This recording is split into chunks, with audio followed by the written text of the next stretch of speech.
refiere con ese ahí? Yo tengo mi versión mexicana, ¿no? Mi versión necesaria de remisión a Nietzsche en 1936, por ahí comienzan sus lecciones sobre Nietzsche, y finalmente Nietzsche va a ser el pensador más importante para Heidegger, es decir, le dedicó más lecciones y más tiempo a Nietzsche.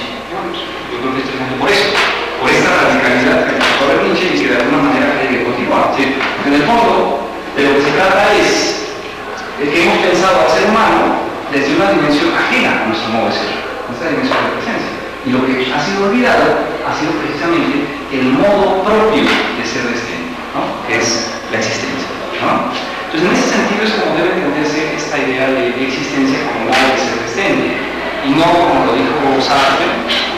Yo tengo una cosa Sartre, un simpático, ¿no? Sus lecturas de Heidegger luego son curiosas. Por ejemplo, en el texto el existencialismo es un humanismo, ahí dice muy simpático. Sí. Bueno, hay existencialistas ateos y hay existencialistas cristianos, ¿no? Los cristianos traen Jaspers y Marcelo, ¿no? Y los ateos estamos Heidegger y yo, ¿no? Pero eso no está claro. Lo peor es, después dice, bueno, este asunto de la existencia y de la esencia, pues de alguna manera es muy sencillo, ¿no? Lo que hizo Heidegger fue invertir los términos, ¿no? Invertir la propuesta. ¿Sí? Sartre dice, la tradición metafísica lo que ha hecho es poner en primer lugar la esencia, es decir, la esencia antecede a la existencia. Es decir, vamos a seguir en términos de la tradición, el qué y el cómo, ¿no? El qué de alguna manera antecede al cómo, ¿no? Y lo que hace Heidegger es invertir, y entonces la existencia antecede a la esencia, ¿no? Y ahí no es muy preciso, ¿sabes? Que en el fondo no se trata nada más de un mero intercambiar una prioridad, sino que, como estamos viendo, lo que se trata es de un modo radicalmente diferente. Es decir, lo que se está señalando Heidegger es que este modo de ser había sido olvidado en la tradición filosófica. No simplemente se trata de una inversión, de preguntar ahora por el qué, se preguntaba por el qué, y que ahora el qué pase a un segundo lugar, y ahora el modo de ser de ese qué sea el primero. No, sino que más bien ese qué y ese cómo estaban interpretados en una dimensión de la presencia que ahora tiene que ser quebrantada.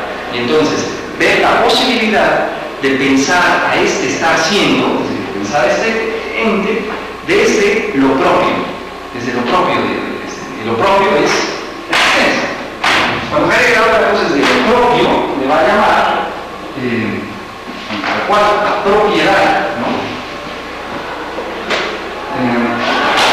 Esta existencia entonces es precisamente lo propio, ¿no? Entonces va a hablar de la propiedad de este ente, ¿no? De identificar este ente, ¿no? Es decir, en el sentido de lo que me pertenece, ¿no? A veces esa idea de propiedad lo traduce como autenticidad, ¿no? Me parece que no está bien traducido porque en alemán dice identificar, es decir, lo que me es propio, ¿no? Identity es propiedad, en el sentido de una pertenencia, entonces es la propiedad. Y claro, frente a ello estaría lo impropio, es decir, la impropiedad. En el fondo, la impropiedad es entonces un modo en el que se ha pensado a este ente desde este ámbito de la presencia y no desde el ámbito de la existencia, ¿no? Esto va a ser muy conocido de Heidegger, la relación de la propiedad y la impropiedad. Luego le damos algunas interpretaciones, etcétera, pero bueno, no vamos a tener eso, sino simplemente señalar que el carácter propio remite precisamente a lo que le corresponde a este ente, es decir, a la existencia. Ahora, falta una razón importante para entender esta cuestión. Es decir, yo les decía hace un momento que se trata de pensar al ser desde el tiempo, ¿no? Es decir, al ser como tiempo. Y eso significa entonces que esta existencia no puede ser un asunto atemporal, ¿sí? No puede ser entonces una estructura perenne, ¿no? Sino que debe ser pensada precisamente en términos temporales, ¿no? Y eso es en el fondo lo que hace Heidegger en la segunda secciones. Ser y tiempo es un texto inconcluso. Se había propuesto 2 partes del libro, cada parte con 3 secciones, y lo único que publicó fueron las 2 primeras secciones de la primera parte, ¿no? La tercera sección de la primera parte y toda la segunda sección, la segunda parte, esa no lo publicó. Hay varias posibilidades de entender eso. Hay una lección de 2027 donde él mismo dice esta es la continuación, etc. ¿no? Hay varias soluciones, pero digamos lo que tenemos con el tiempo es un texto inconcluso. Y en la primera sección lo que lleva a cabo es un énfasis en el ámbito ontológico, y en la segunda sección es eso, pero pensado ahora en términos temporales, porque de lo que se trata es de pensar al ser desde su horizonte de comprensión, es decir, desde su sentido como tiempo, ¿no? Y por lo tanto la existencia tendría que ser pensada también en términos temporales. Y a esto, digamos, lo que corresponde a este término en sentido ontológico es lo que Heidegger llama los éxtasis de la temporalidad, ¿no? Y también aquí hay que tomar esos términos tal cual, ¿no? Es decir, éxtasis y existencia se corresponden en el sentido de indicar que está siempre fuera de, ¿no? Esta idea de éxtasis es precisamente entonces la dimensión temporal que determina la existencia. ¿A qué me refiero con ello? Bueno, que entonces la temporalidad o el carácter temporal de nuestro estar siendo no puede ser pensado desde una dimensión ontológica de la presencia. Es decir, no puede tener prioridad el presente sobre, digamos, las otras dimensiones. Heidegger lo que va a señalar es más bien, vamos a decir, al revés, ¿no? El presente es solamente lo constitutivo de otros éxtasis que, digamos, constituyen a lo presente como tal, ¿no?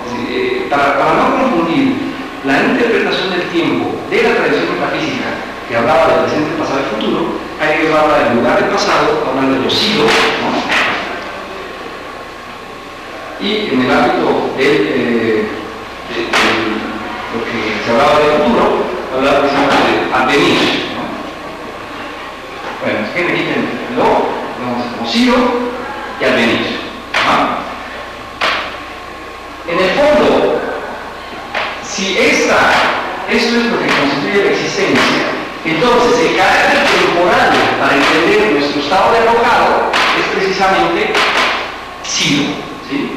Y nuestra dimensión temporal para entender la dimensión del proyecto es precisamente el advenir, ¿no? Es decir, mediante el sido adveniente o el advenir sido es que se constituye lo que nosotros conocemos como presente. Ese es, digamos, el núcleo de lo que Heidegger va a llamar temporalidad originaria, ¿no? Para poder entender entonces la dimensión ontológica, es decir, de ser de este ente. Digo, es un asunto no complicado, pero sí que hay que ir siguiendo con detalle, porque en el fondo, así como se está haciendo una crítica a una determinación del ser como mera presencia, también Heidegger está haciendo una crítica a la interpretación del tiempo como mera secuencia de horas en la que se mueve Occidente, ¿no? Finalmente, ¿cuál es la idea del tiempo que tenemos? La idea del tiempo, tenemos la idea del reloj, ¿no? Como una mera secuencia, ¿no? Vacía, como un mero instrumento ajeno desde el cual, un mero parámetro, desde el cual medimos o desde el cual calculamos, ¿no? Pero en el fondo, esta es una versión, que le llama la más vulgar, en el sentido de la más común, y la más alejada de lo que es el tiempo mismo, ¿no? Porque precisamente este mero carácter formal, vacío, ¿no? Está sacado desde una dimensión vivida del tiempo mismo, que es el tiempo del mundo en el que nos movemos, ¿no? El tiempo, precisamente en donde algo puede extenderse o puede acortarse, en donde algo puede ser datable, en donde algo puede ser interpretable, etc., en términos temporales. Heidegger para eso señala una experiencia del aburrimiento, por ejemplo, ¿no? Precisamente como vivencia del tiempo que no tiene que ver con una dimensión pura del neocálculo, ¿no?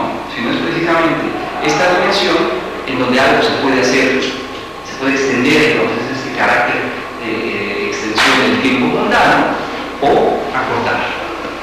La interpretación, digamos, científica del tiempo de esta dimensión es simplemente un parámetro establecido con propósitos científicos de calculabilidad, pero eso no indica que sea el tiempo precisamente de la vida, ¿no?